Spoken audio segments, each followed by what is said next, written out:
Good afternoon বন্ধুরা, দেখো আজকে আমার লাঞ্চ রেডি। আজকে দেখো লাঞ্চে আমি কি কি রেখেছি। দেখো আজকে আমার স্নান টান সবই কমপ্লিট হয়ে গেছে, একটু তাড়াতাড়ি করেছি। দেখো লাঞ্চে কি কি করেছি। আমার লাঞ্চে আছে আমার গরম গরম সাদা ভাত, এখানে হচ্ছে লাল শাক ভাজা, এটাকে আমি একটু বাদাম ভেজে একটু এর সঙ্গে কাঁচা বাদামটাকে ভেজে নিয়ে এর মধ্যে দিয়ে করেছি লাল শাকটা, বাদাম ভাজা দিয়ে করেছি। আর এখানে হচ্ছে মুসুরির ডাল করেছি, এটা জিরে সোমবারা দিয়ে করেছি। এটার মধ্যে মটরশুঁটি আর ধনেপাতা দিয়েছি।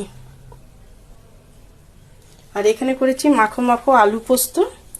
একটু প্রথমে আলুটাকে ভেজে নিয়েছি, তারপরে একটু হলুদ দিইনি, পোস্ত দিয়ে আর নুন দিয়ে একটু অল্প একটু মিষ্টি দিয়েছি, আর একটু বেশি করে সর্ষের তেল দিয়ে করেছি।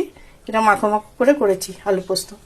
আর এখানে করেছি ফুলকপি দিয়ে রোস্ট, কিন্তু এটাকে রোস্টও বলবো না, সবই ওই একই প্রসেসে করেছি, খালি এর মধ্যে আলু দিয়েছি আর একটু হলুদ দিয়েছি।